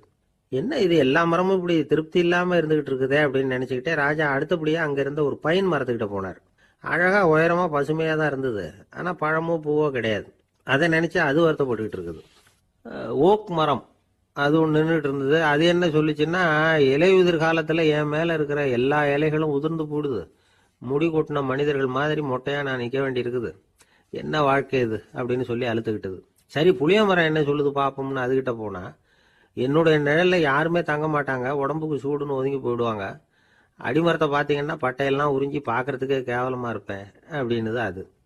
முருங்கை மரம் என்ன சொல்லிச்சு தெரியுமா, என்னுடைய இலை காயெல்லாம் சாப்பிட்றவங்களுக்கு சத்து கொடுக்கறது வாசம் தான், ஆனா என் உடம்புல சத்தே கிடையாது, கொஞ்சம் வேகமா காத்து அடிச்சதுன்னா முறிஞ்சி விழுந்துடுறேன், என்ன வாழ்க்கை இது அப்படின்னு சொல்லி அது வருத்தப்பட்டது. ராஜா யோசனை பண்ணார். என்ன இது, மரங்கள் வந்து பூமியின் வரங்கள்னு சொல்றோம், மழை பெய்யறதுக்கு அதுதான் காரணம், பூமி செழிப்பா இருக்கிறதுக்கும் அதுதான் காரணம், வீடு கட்டுறதுக்கு மரம், நாற்காலி செய்ய உபயோகப்படுத்துறதுக்கும் அதுதான் உபயோகப்படுது, மனுஷனுக்கு வேண்டிய ஆகாரங்களையும் கொடுக்குது, இப்படிலாம் இருந்தும் எல்லா மரமும் நிம்மதி இல்லாம இருந்துகிட்டு இருக்குதே அப்படின்னு நினைச்சார். அப்போ அங்க இருந்த ஒரு மகிழ மரம் அவர் கண்ணுல பட்டது. அந்த மரம் மட்டும் கொஞ்சம் நிம்மதியா மகிழ்ச்சியா இருக்கிறது மாதிரி தெரிஞ்சுது. உடனே ராஜா அதுகிட்ட போனார். உனக்கு மனசுல எதுவும் குறை இல்லையான்னு கேட்டார். இல்ல, நான் சந்தோஷமா தான் இருக்கேன்னு அந்த மகிழ மரம். அப்படியான்னு ஆச்சரியமா கேட்டார் ராஜா. ஆமா மன்னா, இந்த இடத்துல நீங்க ஒரு முருங்கை மரத்தையோ வேப்ப மரத்தையோ கூட நட்டிருக்கலாம், ஆனா இந்த இடத்துல நடுறதுக்கு என்ன தேர்ந்தெடுத்திருக்கிறீங்க, அதுவே எனக்கு பெருமை, அதுவே எனக்கு திருப்தி அப்படின்னு தான் மகிழ மரம். மகிழ மரம் சாதாரணமா தான் இருக்கும், இளம் மஞ்சள் நிறத்துல பூக்கள், அது காய்ந்தும் மனம் வீசும். மகிழ மரம் மாதிரி மன திருப்தியோட வாழறதுக்கு நாம கத்துக்கணுமா. நாம இந்த உலகத்துல ஒரு நாயாவோ நரியாவோ கூட பிறந்திருக்கலாம், மனுஷனா பிறந்திருக்கிறோம், அதுவே பெருமை தானே. இந்த நிறைவு தான் மகிழ்ச்சியின் ரகசியம். ஒரு பையன் அப்பா கிட்ட போய், அப்பா, நீங்க இந்த உலகத்துல ஒரு மனுஷனா பிறந்தது என்னோட அதிர்ஷ்டம் நானா. ஏண்டா அப்படி சொல்றேன்னு இருக்காரு அப்பா. நீங்க ஒரு கரடியா பிறந்திருந்தா இந்நேரம் நானும் ஒரு கரடி குட்டியா தானே இருந்திருப்பேன் அப்படின்னு நானா பையன். இந்த உலகத்துல நாம நல்லபடியா இருக்கணும்னா அதுக்கு முக்கியமா தேவைப்படுறது 2. ஒன்னு செல்வம், இன்னொன்னு அறிவு. சரி, இது 2ல சிறந்தது எது அப்படின்னு ஒரு கேள்வி கேட்டா என்ன பதில் சொல்றது? இதே கேள்விய ஹஸ்ரத் அலி அவர்கள்கிட்ட கேட்டாங்களாம். அவர் ஒரு பெரிய அறிஞர். கேள்வி கேட்டவங்களும் சாதாரண ஆட்கள் இல்லை, இவங்களும் அறிஞர்கள். ஒரு நாள் ஹஸ்ரத் அலி அவர்கள்கிட்ட 10 அறிஞர்கள் வந்தாங்களாம். ஐயா, நாங்கள் 10 பேரும் உங்ககிட்ட ஒரே கேள்வி தான் கேட்க வந்திருக்கிறோம். ஆனால் எங்கள் 10 பேருக்கும் நீங்கள் தனித்தனியாக பதில் சொல்ல முடியுமா அப்படின்னு கேட்டிருக்காங்க. அதாவது அவங்க ஒரே கேள்விக்கு இவர்கிட்ட இருந்து 10 விதமான பதில் எதிர்பார்க்குறாங்க. சரி கேளுங்க, என்ன கேள்வி அப்படின்னார் அவர். அப்போதான் அவங்க கேட்டாங்களாம், செல்வம் அறிவு இது ரெண்டுல சிறந்தது எது? இதுதான் கேள்வி. ஹஸ்ரத் அலி என்ன பண்ணார் தெரியுமா? அவங்கள ஒவ்வொருத்தராக கூப்பிட்டார். ஒவ்வொரு விதமான பதிலை சொல்லி அனுப்புனார். முதல்ல ஒருத்தரை கூப்பிட்டார், சொன்னார், அறிவுங்கிறது தீர்க்கதரிசிகள், ஞானிகள், மகான்கள் இவங்களோட பரம்பரை சொத்து. ஆனால் செல்வம்ங்கிறது கொடுங்கோலரின் ஆயுதம். அதனால அறிவு தான் சிறந்தது அப்படின்னார். ரெண்டாவது ஆளை கூப்பிட்டார். உங்ககிட்ட செல்வம் இருந்தால் நீங்கள் தான் அதை காப்பாற்றணும். ஆனால் அறிவு உங்களை எப்பவும் காப்பாற்றும். ஆகவே அறிவு தான் சிறந்தது அப்படின்னார். மூணாவது ஆளை கூப்பிட்டார். செல்வந்தனுக்கு எப்போதும் விரோதிகள் அதிகம், ஆனால் அறிஞனுக்கு நண்பர்கள் அதிகம். அதனால் அறிவு தான் சிறந்ததுன்னார். அடுத்தவரை கூப்பிட்டார். செல்வம் அடுத்தவங்களுக்கு கொடுக்க கொடுக்க குறையும், ஆனால் கல்விங்கிறது அதிகரிச்சுக்கிட்டே வரும், கொடுக்கறதுனால குறையாது. அதனால் அறிவு தான் சிறந்ததுன்னார். இன்னொருத்தரை கூப்பிட்டார். அறிவுள்ளவன் எப்பவும் அதை அடுத்தவங்களுக்கு வாரி வழங்கிக்கிட்டே இருப்பான். அதனால் அவங்ககிட்ட தாராளத்தன்மை இருக்கும். ஆனால் செல்வந்தன்கிட்ட கஞ்சத்தனம் தான் இருக்கும். அதனால் அறிவு தான் சிறந்ததுன்னார். ஆறாவது நபரை கூப்பிட்டார். செல்வத்தை கள்வர்கள் திருடிட்டு போக முடியும், ஆனால் அறிவை அப்படி திருடிட்டு போக முடியாது அப்படின்னார். ஏழாவது நபரை கூப்பிட்டார். செல்வம் கால ஓட்டத்தில் அழிஞ்சிரும், ஆனால் அறிவை கால ஓட்டம் ஒன்றும் பண்ண முடியாது. ஆகவே அறிவே சிறந்ததுன்னார். எட்டாவது ஆளை கூப்பிட்டு சொன்னார், செல்வத்துக்கு எப்பவும் எல்லை உண்டு, நிறை உண்டு, அளவு உண்டு, கணக்கு உண்டு. ஆனால் அறிவுக்கு அப்படிப்பட்ட எல்லை எதுவும் கிடையாது. அதனால் அதுதான் சிறந்ததுன்னார். அடுத்தவனை கூப்பிட்டார். செல்வம் உள்ளத்தில் உள்ள ஒளியை போக்கிவிடும், இருட்டை உண்டாக்கிவிடும், விரிந்த மனப்பான்மையை குறுகலாக்கிவிடும். ஆனால் அறிவு அப்படி இல்லை, இருண்ட உள்ளத்தில் ஒளியை பாய்ச்சி அதை விசாலப்படுத்துது. அதுதான் சிறந்ததுன்னார். கடைசியாக 10வது நபரை கூப்பிட்டார். செல்வம் மனசில் செருக்கை உண்டாக்குது, ஆணவத்தை ஏற்படுத்துது. அதனால் நானே கடவுள்னு நினைக்கிற அளவுக்கு மனுஷனை தாழ்த்தி விடுது. ஆனால் அறிவு பணிவையும் பண்பாட்டையும் வளர்க்குது. அதனால் அறிவு தான் சிறந்ததுன்னார். ஆக இப்படி 10 பேருக்கும் 10 விதமாக பதில் சொன்னது மூலமாக ஹஸ்ரத் அலி அவர்கள் அறிவு தான் செல்வத்தை விட சிறந்தது அப்படிங்கிறதுக்கு 10 காரணங்களை சுட்டி காட்டியிருக்கார். அந்த அறிஞர் 10 பேர் கேட்ட ஒரே கேள்விக்கு 10 பதில் சொன்னார். நமக்கு வேண்டிய ஒருத்தர் 10 பேர் கேட்ட கேள்விக்கு ஒரே பதில் சொல்லி சமாளித்தார். கேள்வி என்ன தெரியுமா? என்கிட்ட வாங்கின கடனை எப்போயா திருப்பி கொடுக்க போற? இதுதான் அந்த 10 பேரும் கேட்ட ஒரே கேள்வி. இந்த மாதம் 26ஆம் தேதி தந்துடுறேன் அப்படிங்கிற ஒரே பதில் சொல்லி அவ்வளவு பேரையும் இவர் அனுப்பி வச்சுட்டாராம். எல்லாரும் போனதுக்கு அப்புறம் இவரை தனியாக கூப்பிட்டு கேட்டிருக்கிறாங்க. அது என்ன சார் கணக்கு, 26ஆம் தேதி அன்னைக்கு என்ன அதிசயம் நடக்க போகுது அப்படின்னு கேட்டிருக்காங்க. அதிசயம் அன்னைக்கு இல்லை, அதுக்கு முத நாளே நடக்க போகுதுன்னாராம். விவரமாக சொல்லுங்கன்னு இருக்காங்க. வேற ஒன்றும் இல்லைங்க, 26ஆம் தேதி தானே எல்லாரையும் வர சொல்லியிருக்கிறேன், அதுக்கு முத நாளே நான் புறப்பட்டு தலைமறைவாயிட போறேன் அப்படின்னாராம் ரொம்ப பெருமையா. ஒரு தடவை கலைவாணர் NS கிருஷ்ணன் பேராசிரியர் கல்கியை சந்திச்சு பேசிக்கிட்டு இருந்தாராம். கலைவாணர் கல்கியை பார்த்து, எனக்கு கதை எழுத ஆசையா இருக்கு, எப்படி எழுதுறதுன்னு கேட்டாராம். கதை எழுதுறதுக்கு 4 மை வேணும்னாராம் கல்கி. அப்படியா, அப்படின்னா என்னென்ன கலர் மை அப்படின்னு கேட்டிருக்காரு கலைவாணர் சிரிச்சுக்கிட்டே. நான் சொன்னது கலர் மை இல்லை, அது வேற மை. அதாவது கதை எழுதுறதுக்கு தேவைப்படுகிற 4 மை எதுன்னா, 1 திறமை, 2 பேணாமை, 3வது தனிமை, 4வது பொறுமை அப்படின்னாராம். உடனே கலைவாணர், உங்க யோசனை அருமை அப்படின்னாராம். அதுதான் கலைவாணர். பொதுவா எழுத்தாளர்கள் எழுதுற மாதிரி நடந்துக்கிறது இல்லை, ஆனா கலைவாணர் என்ன சொல்லுவாரோ அதே மாதிரி நடந்துக்குவார். எல்லாருக்கும் எல்லாம் கிடைக்கணுங்கிற கருத்தை சினிமா படங்கள்ல வலியுறுத்துவார். அதே மாதிரி நடைமுறை வாழ்க்கையிலேயே எல்லாருக்கும் எல்லாமும் கொடுப்பார். பணம், பதவி, புகழ் இப்படி எதுவுமே இல்லாத ஒரு சாதாரண மனுஷனா இருந்தா கூட இவர் மனுஷனுக்கு கொடுக்கற மரியாதையில கொஞ்சமும் குறைச்சல் இருக்காது. இந்த குணம் சாதாரணமா எல்லாருக்கும் இருக்கிறது இல்லை. அவரு சினிமா தியேட்டருக்கு போய் சினிமா பாக்குறது வழக்கம். அவரு வந்திருக்கிறாருங்கிறது தெரிஞ்சா போதும், வெளியில பிச்சைக்காரங்க கூடிடுவாங்க. இது அவருக்கு தெரியும். வெளியில நம்மளை நம்பி ஒரு கூட்டம் காத்துக்கிட்டு இருக்குமேன்னு நினைப்பார். உடனே ஒரு 100 ரூபா நோட்டை கொடுத்து சில்லறையா மாத்திட்டு வர சொல்லுவார். படம் முடிஞ்சு வெளியில வர்றப்போ சில்லறையோட வருவார். எல்லாருக்கிட்டையும் கொடுத்துருவார். ஏன்னா எல்லாரும் தேடிட்டு வருவாங்க அவரை. என்ன எல்லாரும் சௌக்கியமா இருக்கிறீங்களா அப்படின்னு பிரியமா விசாரிப்பார். ஏதோ ரொம்ப நெருங்கின சொந்தக்காரங்களை விசாரிக்கிறது மாதிரி விசாரிப்பாரு. தன்கிட்ட இருக்கிற சில்லறையை எல்லாருக்கும் சமமா பிரிச்சு கொடுத்துட்டு தான் அங்கிருந்து புறப்படுவார். ஒரு நாள் அது மாதிரி புறப்படுற சமயத்துல ஒரு சின்ன பையனுக்கு சில்லறை எதுவும் கிடைக்கல கொடுக்கறதுக்கு. இது கலைவாணருக்கு தெரியாது. கார்ல ஏறி புறப்பட்டு போயிட்டார். அந்த பையன் காரை பிடிச்சிக்கிட்டு பின்னாடியே ஓடிச்சாந்துருக்கிறான். ஐயா, நீங்களே இல்லைன்னு சொன்னா நான் என்ன பண்றது? இன்னைக்கு பட்னி தான், அம்மாவுக்கு வேற உடம்பு சரியில்லை அப்படின்னு கத்திக்கிட்டே ஓடியாந்தானா. கலைவாணர் கவனிச்சுட்டார். உடனே காரை நிறுத்த சொன்னார். இறங்கினார். அந்த சின்ன பையனை கட்டி பிடிச்சிக்கிட்டு என்ன மன்னிச்சுக்கப்பா, நான் கவனிக்காம வந்துட்டேன் அப்படின்னு சொல்லி அழ ஆரம்பிச்சுட்டாராம். இன்னொரு தடவை இதே மாதிரி ஒரு தியேட்டர்ல இருந்து வெளியில வந்திருக்கிறார். ஒரு ஆள் அவர்கிட்ட வந்து நின்றுருக்கார். அவர் கொடுக்கறதுக்கு இவர்கிட்ட பணம் இல்லை. பணம் இல்லையாப்பா அப்படின்னாராம். உங்ககிட்டயே இல்லையா அப்படின்னாராம் அவரு. கலைவாணருக்கு மனசு ரொம்ப சங்கடமா போச்சு. உடனே புறப்பட்டு வீட்டுக்கு போனார். அங்க இங்க தேடி பார்த்து அங்க இருந்த கொஞ்சம் நெஞ்ச சில்லறை எடுத்தார். காரு டிரைவரை கூப்பிட்டார். தியேட்டர் வாசல்ல நின்றுகிட்டு இருந்த ஆசாமியோட அங்க அடையாளங்களை சொன்னார். காரை எடுத்துட்டு போய் அந்த ஆளை கண்டுபிடிச்சு இந்த காசை கொடுத்துட்டு வா அப்படின்னு அனுப்பி வச்சாராம். பிச்சை போடுறதுக்காக காரை அனுப்புனதாக வேற யாரை பத்தியாவது நீங்க கேள்விப்பட்டிருக்கிறீங்களா? அவர் ஒரு வித்தியாசமான மனிதர், வித்தியாசமான கலைஞர். கலைவாணரோட சகோதரர் கல்யாணம் நடந்தது. அதுல தியாகராஜ பாகவதர் கச்சேரி முடிஞ்ச உடனே அதுல சம்பந்தப்பட்ட கலைஞர்களுக்கெல்லாம் கலைவாணர் பரிசுகள் கொடுக்கிறார். அந்த கச்சேரியில கடம் வாசிச்சவருக்கு மட்டும் மத்த எல்லாருக்கும் கொடுத்ததை விட பெருசா ஒரு வெள்ளி கோப்பையை பரிசா கொடுத்தாராம். மற்றவங்களுக்கு எல்லாம் சின்னதா கொடுத்துட்டு கட வித்துவானுக்கு மட்டும் பெருசா பரிசு கொடுக்குறீங்களே ஏன்னு கேட்டிருக்கிறாங்க. அதுக்கு கலைவாணர் விளக்கம் கொடுத்தாராம். இப்பெல்லாம் ரயில்ல கூட்டம் அதிகங்கிறது உங்களுக்கு எல்லாருக்கும் தெரியும். இந்த வித்வான் இவ்வளவு பெரிய மண்பானைய ரயில்ல ரொம்ப பத்திரமா உடையாம ரொம்ப தூரத்துல இருந்து கொண்டு வந்திருக்கிறாரே, அது என்ன சாமான்யமான காரியமா? அவரோட அந்த சாமர்த்தியத்தை பாராட்டுறதுக்காக தான் அவருக்கு இவ்வளவு பெரிய பரிசு அப்படின்னு. கடற்கரை ஓரமா ஒரு பெரியவர் கையால மணலை கீறிக்கிட்டே உட்காந்துருக்கிறார். என்னத்தையும் தேடிட்டு இருக்கிறது மாதிரி தெரிஞ்சது.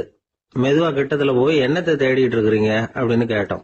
அவரு சாவகாசமா நிமிந்து பார்த்து நிம்மதியை தேடிட்டு இருக்கிறேன்னார். நாங்க ஒரு மாதிரி ஆயிட்டோம். இருந்தாலும் சமாளிச்சுக்கிட்டு, சார் மணல்ல கிழிஞ்சல் தான் கிடைக்கும், நிம்மதி கிடைக்காது அப்படின்னோம். சரி, இன்னைக்கு வசமா நம்ம கிட்ட ஒரு ஆள் மாட்டிக்கிட்டார் அப்படின்னு நினைச்சு அவர் பக்கமா போய் உட்காந்துக்கிட்டு கதை சொல்ல ஆரம்பிச்சிட்டோம். ஒரு பெரிய மன்னர் இருந்தார். அவருக்கு எல்லா வசதியும் இருந்தது. இருந்தாலும் ஒரே ஒரு குறை. அது என்னன்னா நிம்மதி இல்லைங்கிற குறை. அரண்மனையில தினமும் கலை நிகழ்ச்சி, நாட்டியம் எல்லாம் நடந்துகிட்டு தான் இருந்தது. இருந்தாலும் நிம்மதி இல்லை. சரி, நிம்மதி எங்க கிடைக்கும் அப்படின்னு தேட ஆரம்பிச்சார். உடனே அதுக்கான முயற்சிகள்ல தீவிரமா இறங்கினார். நாட்டுல உள்ள தத்துவ மேதைகளை எல்லாம் கூப்பிட்டுட்டு வர சொன்னார். எல்லாரும் சேர்ந்தாங்க. அவங்கள பார்த்து நிம்மதி எங்க இருக்குது அப்படின்னு விசாரிச்சார். அவங்களுக்கு அது தெரிஞ்சா ஏன் இப்படி ராஜா முன்னாடி நின்றுட்டு இருக்க போறாங்க? ராஜாவோட கேள்விக்கு ஒவ்வொருத்தரும் ஒவ்வொரு மாதிரி விளக்கம் கொடுக்க ஆரம்பிச்சிட்டாங்க. எந்த பதிலும் ராஜாவுக்கு திருப்தி அளிக்கக்கூடிய அளவுக்கு இல்ல. சரி, போயிட்டு வாங்கன்னு சொல்லி அவங்கள எல்லாம் அனுப்பி வச்சுட்டார். ஒரு நாள் அவர் மாளிகையில உப்பரிகையில நின்றுட்டு இருக்கிறார். அந்த சமயத்துல தெருவுல ஒரு பிச்சைக்காரன் ரொம்ப உல்லாசமா பாட்டு பாடிக்கிட்டே போயிட்டு இருக்கிறான். குரல்ல ஒரு சந்தோஷம், நடையில ஒரு மிடுக்கு. அவங்கிட்ட கொஞ்சம் கூட கவலை இருக்கிறதா தெரியல. உடனே ராஜா அதை பார்த்தார். ஏவலாளிகளை கைதட்டி கூப்பிட்டார். உடனே ஓடி போய் அந்த பிச்சைக்காரனை இங்க அழைச்சிட்டு வாங்கன்னு உத்தரவு போட்டார். இவங்க உடனே ஓடி போய் அவனை கூப்பிட்டாங்க. அரண்மனைக்கு வாழ்ந்தாங்க. அவன் வரல. அரண்மனைக்குள்ள அடி எடுத்து வைக்க மாட்டேன்னு சொல்லிவிட்டான். ராஜா கிட்ட விஷயத்தை சொன்னாங்க. அவருக்கு ரொம்ப ஆச்சரியம், இப்படி ஒரு ஆள் இருக்கிறானா அப்படின்னு. சரி, அவன் என்னதான் சொல்றான் அப்படின்னு விசாரிச்சார். இவன் மறுபடியும் தெருவுக்கு போய் கேட்டாங்க. என்ன பார்க்கணும்னா ராஜா விருப்பப்பட்டாருன்னா அவரை வேணும்னா இங்க வர சொல்லுங்க அப்படின்னு சொல்லிவிட்டான்.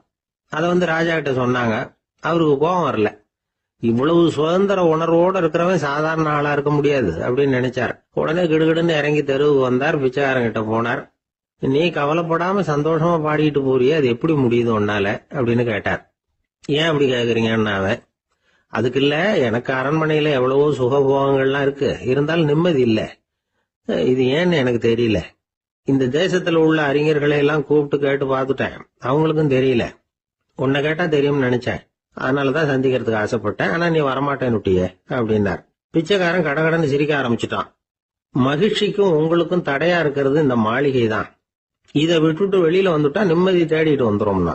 நான் அரசன், எனக்குன்னு கடமைகள் இருக்கு, அதையெல்லாம் விட்டுட்டு எப்படி வர முடியும்னார் ராஜா.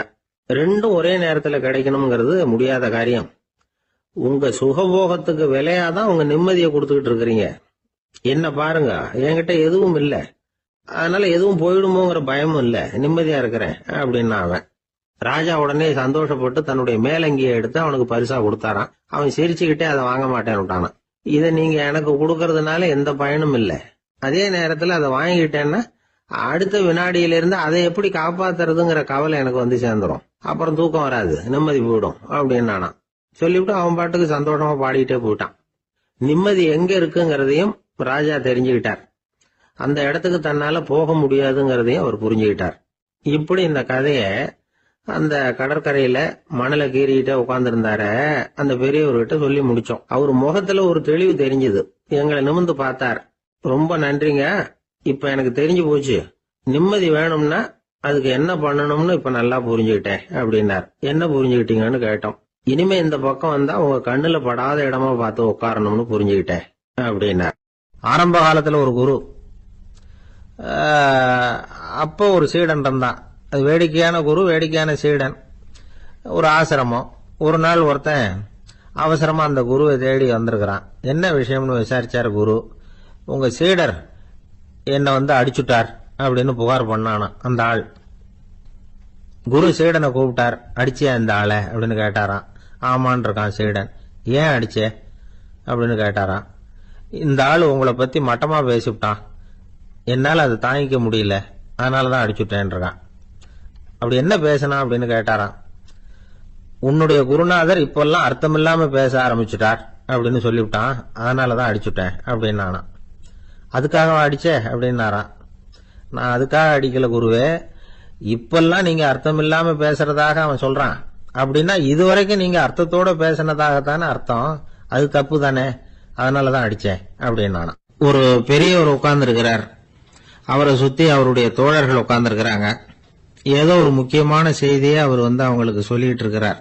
அவங்களும் ஆர்வமா கேட்டுக்கிட்டு இருக்கிறாங்க. இந்த சமயத்துல யாரோ ஒரு ஆள் வேகமா அங்க வர்றார். வர்ற வேகத்திலேயே எனக்கு ஏதாவது உதவி செய்யுங்க அப்படின்னு கேட்டுக்கிட்டே வர்றார். கேட்கறது உதவி, ஆனா குரல் மிரட்டுறது மாதிரி இருக்கு, அதட்டி கேட்கறது மாதிரி இருக்கு. இத கேட்டது அந்த பெரியவர் ஆத்திரப்படல, ஆனா அவரை சுத்தி இருந்தவங்க ஆத்திரப்பட்டாங்க. இத பெரியவர் கவனிச்சார். கொஞ்சம் அமைதியா இருங்கன்னார். வந்தவரை கூப்பிட்டார். அவருக்கு சில பொருள்களை கொடுத்தார். என்னங்க இப்ப உங்களுக்கு மகிழ்ச்சி தானே அப்படின்னார். அப்படின்னு அலட்சியமா அவர் சொல்றார். நான் உங்களை நல்ல முறையில நடத்தினேன்னா அப்படின்னு கேட்கிறாரு அவர் மறுபடியும். அதெல்லாம் ஒண்ணுமில்ல அப்படின்னு சொல்லி அவரு சொல்லிட்டு இருக்கிறாரு. குரல்ல கடுமை குறையில. சுத்தி இருந்தவங்களால இதை பொறுத்துக்க முடியல. கோபத்தோடு அவரை நோக்கி நெருங்க ஆரம்பிச்சாங்க. பெரியவர் அவங்களை எல்லாம் தடுத்து நிறுத்தினார்.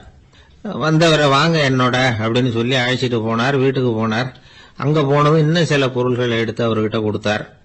இப்ப திருப்தி தானே, நான் உங்ககிட்ட நல்ல முறையில நடந்துகிட்டேனா அப்படின்னார். அவர் முகம் இப்பதான் கொஞ்சம் மலர்ந்தது. ரொம்ப நன்றி, இறைவன் உங்க குடும்பத்துக்கு எல்லா நன்மைகளையும் செய்வான் அப்படின்னு சொன்னார். இதே வார்த்தைகளை என்னுடைய தோழர்கள் கிட்டே சொல்லிட்டீங்கன்னா அவங்க கோபம் தணிஞ்சிரும், வர முடியுமான்னார். கண்டிப்பா வர்றேன் அப்படின்னாரு. மறுநாள் காலையில அந்த இடத்துக்கு வந்தார். அதே மாதிரி சொல்லிவிட்டு அவர் போயிட்டார். தோழர்கள்லாம் ரொம்ப வியப்போட பெரியவரை பார்த்தாங்க. அந்த பெரியவர் தான் நபிகள் நாயகம். அவர் சொன்னார், ஒருத்தன் ரொம்ப ஆசையா ஒரு ஒட்டகத்தை வளர்த்துக்கிட்டு வந்தான். ஒரு நாள் அந்த ஒட்டகம் கயத்தை அறுத்துக்கிட்டு ஓடி போயிட்டுது.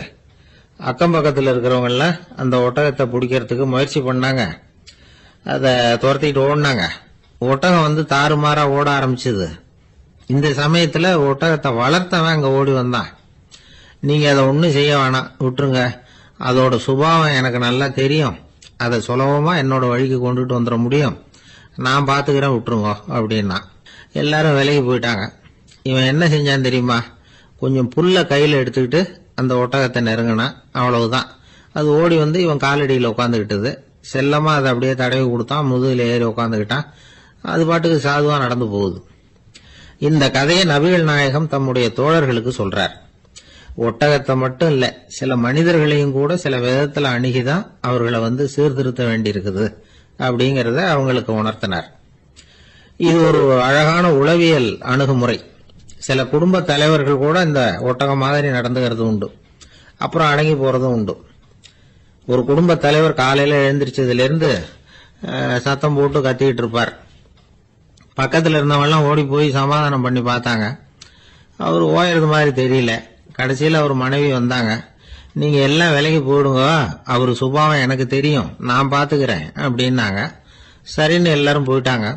சாயந்தரமா பாக்குறாங்க, அவர் சத்தம் இல்லாம ஒரு மூலையில உட்காந்துருக்கிறார். ரொம்ப சாதுவா. ஆச்சரியமா இருந்தது. என்னம்மா பண்ணீங்கன்னு கேட்டாங்க. அது ஒண்ணும் இல்லைங்க, ஒரு வேளை சாப்பாட்டை நிறுத்தினேன், பட்னி போட்டேன், அவ்வளவுதான் அப்படின்னா. ஒரு ஆளு வேகமா நடந்து போய்கிட்டு இருந்தான். அவன் வேகமா நடக்கிறதுக்கு காரணம் வெயில் காலம், காலில் செருப்பு இல்லை, மணல் பாதை, அதுதான் வேகம். காலில் செருப்பும் இல்லாம கையில குடையும் இல்லாம அந்த ஆளு வெயில்ல நடந்து போய்கிட்டு இருக்கிறான். அந்த சமயத்துல இன்னொருத்தன் குதிரை மேல ஏறி அந்த வழியா வந்துகிட்டு இருக்கிறான். அவன் காலில் செருப்பும் இருந்தது, கையில குடையும் இருந்தது. நடந்து போய்கிட்டு இருந்தவன் அந்த குதிரை ஆசாமியை பார்த்து கேட்டான், ஐயா, நீங்களும் குதிரை மேல உட்காந்துக்கிட்டு போய்கிட்டு இருக்கிறீங்க, அப்படி இருக்கிறப்போ உங்களுக்கு அந்த செருப்பு என்னத்துக்கு? அதை எனக்கு கொடுத்து உதவலாமே அப்படின்னா. குதிரை மேல உட்காந்துருந்தவன் யோசனை பண்ணி பார்த்தான். இவன் சொல்றது நியாயம்தானே அப்படின்னு சொல்லி தன்னுடைய செருப்பை கழட்டி அந்த வழிப்போக்கனுக்கு கொடுத்துட்டான். ரொம்ப நல்லதுங்க அப்படின்னு சொல்லி இவன் அதை வாங்கி காலில் மாட்டிக்கிட்டான். அதுக்கப்புறம் மறுபடியும் இவன் ஆரம்பிச்சான், ஐயா, நீங்க குதிரையில போறதுனால போக வேண்டிய இடத்துக்கு வேகமா போய் சேர்ந்துருவீங்க, அதனால உங்க கையில் அந்த குடை என்னத்துக்கு? நான் நடந்து போயிட்டு இருக்கிறவன், ரொம்ப நேரம் நடக்க வேண்டியிருக்கும் இந்த வெயில்ல, அதனால அந்த குடையையும் எனக்கு கொடுங்களேன் அப்படின்னா. குதிரை வீரன் யோசனை பண்ணி பார்த்தான். இதுவும் நியாயம்தானே அப்படின்னு அவனுக்கு தோணுச்சு. உடனே இறக்கப்பட்டு தன் காலில் இருந்த செருப்பை கொடுத்தது மாதிரியே தன் கையில் இருந்த கொடையையும் இவங்கிட்ட கொடுத்துட்டான். அதுக்கப்புறம் அவன் நிம்மதியா புறப்பட்டான். இப்ப மறுபடியும் கை தட்டி அவனை நிறுத்தினான். கீழே நின்றுட்டு இருந்தவன், என்னப்பா, ஏன் என்ன நிறுத்தின? இன்னும் ஏதாவது வேணுமா உனக்கு அப்படின்னா குதிரையில இருந்தவன். இவன் மெதுவா வாயை திறந்து, அந்த குதிரையையும் என்கிட்ட கொடுத்துருங்களேன்னா. அந்த குதிரை வீரன் இப்போ ஒரு கணம் யோசனை பண்ணி பார்த்தான். உடனே என்ன பண்ணான் தெரியுமா? தன்கிட்ட இருந்த குதிரை சவுக்கை எடுத்தான். குதிரை சவுக்கால அந்த ஆளை வாங்குவாங்கன்னு வீசி தள்ளிவிட்டான். இவ்வளவு சவுக்கடியும் வாங்கிக்கிட்டு இந்த ஆள் என்ன பண்ணான் தெரியுமா? சிரிக்கிறான். அடி வாங்கிட்டு யாராவது சிரிப்பாங்களா? குதிரை வீரனுக்கு ஒன்றும் புரியல. என்னப்பா அது, ஏன் இப்படி அடி வாங்கிட்டு இப்படி சிரிக்கிறியே அப்படின்னு கேட்டான். இப்ப அந்த வழிப்போக்கன் சொல்றான், ஐயா, நான் இப்படி சிரிக்கிறதுக்கு காரணம் இருக்கு. இப்படி குதிரை கேட்டு உங்ககிட்ட அடி வாங்கலேன்னு வச்சுக்கோங்க, என் உயிர் உள்ள வரைக்கும் மனசுல ஒரு தவிப்பு இருந்துகிட்டே இருக்கும். செருப்பையும் கொடையையும் கேட்ட உடனே கொடுத்தவன் குதிரையையும் கேட்டிருந்தா கொடுத்துருப்பானோ அப்படிங்கிற பேராசையில ஏங்கிக்கிட்டே இருந்திருப்பேன். இப்போ உங்ககிட்ட அடி வாங்கின பிறகு என்னுடைய அந்த சந்தேகம் தீர்ந்து போச்சு. என்னுடைய ஆசைக்கு எல்லை எது அப்படிங்கிறத எனக்கு புரிஞ்சுட்டுது அப்படின்னு சொல்லிவிட்டு அவன் நடக்க ஆரம்பிச்சுட்டானான். ஆசைக்கும் எல்லை உண்டு அப்படிங்கிறத விளக்கறதுக்காக வாரியார் சுவாமிகள் சொல்ற கதை இது. இந்த காலத்திலயும் ஒருத்தன் அது மாதிரி கொடை செருப்போட குதிரையில போய்கிட்டு இருந்தான். எதிரில் நடந்து வந்தவன், ஐயா, உங்க கொடையை எனக்கு கொடுங்களேன்னு கேட்டான். உடனே அவன் குதிரையிலிருந்து கீழே குதிச்சு அவனை சாட்டையால் அடிக்க ஆரம்பிச்சுட்டான். இன்னொருத்தர் அந்த வழியா வந்தவர் இதை பார்த்தார். ஏன்பா, அவன் கேட்டான், உன்னால முடியலன்னா இல்லைன்னு சொல்லிட வேண்டியதுதானே, அதுக்காக ஏன் இப்படி அவனை போட்டு அடிக்கிறேன்னு கேட்டார். உங்களுக்கு விவரம் புரியாது சார், காலம் ரொம்ப கெட்டு போச்சு. கேட்டதை கொடுத்தேன்னு வச்சுக்கோங்க, இந்த குதிரையே என்னோடது, அவன் திருடிக்கிட்டு போறான் அப்படின்னு என் பேர்ல புகார் கொடுக்க ஆரம்பிச்சிருவான் சார் அப்படின்னா. அது எப்படி அவ்வளவு உறுதியா சொல்றேன்னு கேட்டார் அவரு. ஏற்கனவே அது மாதிரி ஒருத்தன் பேர்ல புகார் கொடுத்துட்டு தான் இந்த குதிரையை நான் தள்ளிட்டு வந்துகிட்டு இருக்கிறேன் அப்படின்னார். ஒரு பெரிய தத்துவ சிந்தனையாளர் இருந்தார், சுவாங்சு அப்படின்னு பேரு. அவருடைய மனைவி ஒரு நாள் திடீர்னு காலமாயிட்டாங்க. ஐயோ பாவம், அவர் ரொம்ப வருத்தப்படுவார், போய் ஆறுதலாக 4 வார்த்தை பேசிவிட்டு வரலாம் அப்படின்னு நினச்சிக்கிட்டு நிறைய பேர் அவரை தேடிட்டு வந்தாங்களாம். வந்தவங்களுக்கு ஆச்சரியம், ஏன்னா இவர் வருத்தப்பட்டுக்கிட்டு இருப்பார் அப்படின்னு தானே எதிர்பார்த்தாங்க. அப்படி இல்லை, தாளம் போட்டுக்கிட்டு உட்காந்துருக்கிறார். தாளத்துக்கு தகுந்த மாதிரி பாட்டு வேற பாடிக்கிட்டு இருக்கிறார். என்ன மனுஷன் அவர், கொஞ்சம் கூட கவலை இல்லாமல் இப்படி இருக்கிறாரு அப்படின்னு நினச்சாங்க. ஒருத்தர் துணிஞ்சு அவர்கிட்ட கேட்டுவிட்டார், என்னங்க இது இப்படி அப்படின்னு. அதுக்கு அவர் என்ன சொன்னார் தெரியுமா? இதை பாருங்க, என்னுடைய மனைவி பிறக்கிறதுக்கு முன்னாடி அவளுக்கு உயிரும் கிடையாது, உடலும் கிடையாது. அதுக்கு பிறகுதான் உயிர் வந்தது, உடல் வந்தது, அந்த உருவம் வந்தது. இப்போ என்ன ஆச்சு? அந்த உருவமும் உயிரும் போயிட்டுது, அவ்வளவுதானே. வந்தது போயிட்டுது. இளவேனில் காலம், இலையுதிர் காலம், பனிக்காலம், இப்படி பருவங்கள் வந்து மாறி மாறி வருது இல்லையா? அது மாதிரி பிறப்பும் இறப்பும் மாறி மாறி வருது. இது இயற்கை. இதுக்காக அழுதா அது எப்படி அப்படின்னாராம். ஞான தெளிவு அடைஞ்சவங்களுக்கு எல்லாமே சுகம்தான். திருவள்ளுவரும் அதைத்தான் சொல்றார். உறங்குவது போலும் சாக்காடு, உறங்கி விழிப்பது போலும் பிறப்பு. தூங்குறதுக்கெல்லாம் நாம் வருத்தப்பட்டுக்கிட்ட இருக்கிறோமா? இன்னைக்கு தூங்க வேண்டியிருக்குதே, இன்னும் கொஞ்சம் நேரத்தில் நான் தூங்க வேண்டியிருக்கு அப்படின்னு சொல்லி யாராவது அழுதுகிட்டு இருப்பாங்களா? அதனால் இந்த உலக வாழ்க்கையினுடைய இயல்பை வந்து யதார்த்தத்தை நாம் தெளிவாக புரிஞ்சுக்கணும். அப்படி புரிஞ்சுக்கிட்டா நாம் கவலை இல்லாமல் வாழ முடியும். ஒரு வயசான தாத்தா பாட்டி 60 வருஷத்துக்கு முன்னாடி அவங்களுக்கு கல்யாணம் ஆச்சு. ஒன்றாவே வாழ்ந்தாங்க, ஒன்றாவே இறந்து போனாங்க. இப்போ அவங்க 2 பேரும் சொர்க்கத்துக்கு போய் சேர்ந்தாங்க. அங்கே எல்லா வசதியும் இருந்தது. ஒரு பெரிய பங்களாவே இவங்களுக்கு ஒதுக்கி கொடுத்தாங்களாம். இதுக்கு எவ்வளவு வாடகைன்னு கேட்டார் தாத்தா. வாடகையெல்லாம் கிடையாது, இலவசம் அப்படின்னார் அங்கே இருந்தவர். அந்த வீட்டுக்கு பின்னாடி ஒரு பெரிய புல்வெளி இருந்தது. இதில் விளையாட ஏதாவது கட்டணம் உண்டான்னு கேட்டிருக்காரு தாத்தா. அதெல்லாம் ஒன்றும் கிடையாது, பணம்லாம் கட்ட வேண்டியதில்லை அப்படின்னார் அவர். பக்கத்தில் ஹோட்டல் மாதிரி ஒரு பெரிய கட்டடம், உள்ள சாப்பாட்டு மேஜைகள், அது மேலே விதவிதமான பலகாரங்கள். சாப்பாட்டுக்கெல்லாம் எவ்வளவு அப்படின்னு விசாரிச்சாராம் தாத்தா. அதுதான் சொன்னேனே, இங்கே எல்லாமே இலவசம்தான். எது வேணும்னாலும் சாப்பிட்லாம், எவ்வளவு வேணும்னாலும் சாப்பிட்லாம் அப்படின்னாராம். நீங்கள் சொல்கிறீங்க அப்படி, ஆனால் நான் வந்து சர்க்கரை சேர்த்துக்கக்கூடாது, உப்பு சேர்த்துக்கக்கூடாது, பாட்டி கையால் எப்பவும் பத்திய சாப்பாடு தான் அப்படின்னாராம் தாத்தா. இதை பாருங்கள், இங்கே உங்களுக்கு அந்த கவலையும் வேண்டியதில்லை. இங்கே நீங்கள் ஸ்வீட்டு சாப்பிட்லாம், காரம் சாப்பிட்லாம், உங்களுக்கு எந்த நோயும் வராது அப்படின்னாராம் அங்கே சொர்க்கத்தில் இருந்தவர். இதை கேட்ட உடனே அந்த தாத்தா பக்கத்தில் நின்ன பாட்டியை பார்த்து கத்தினாராம், அடி பா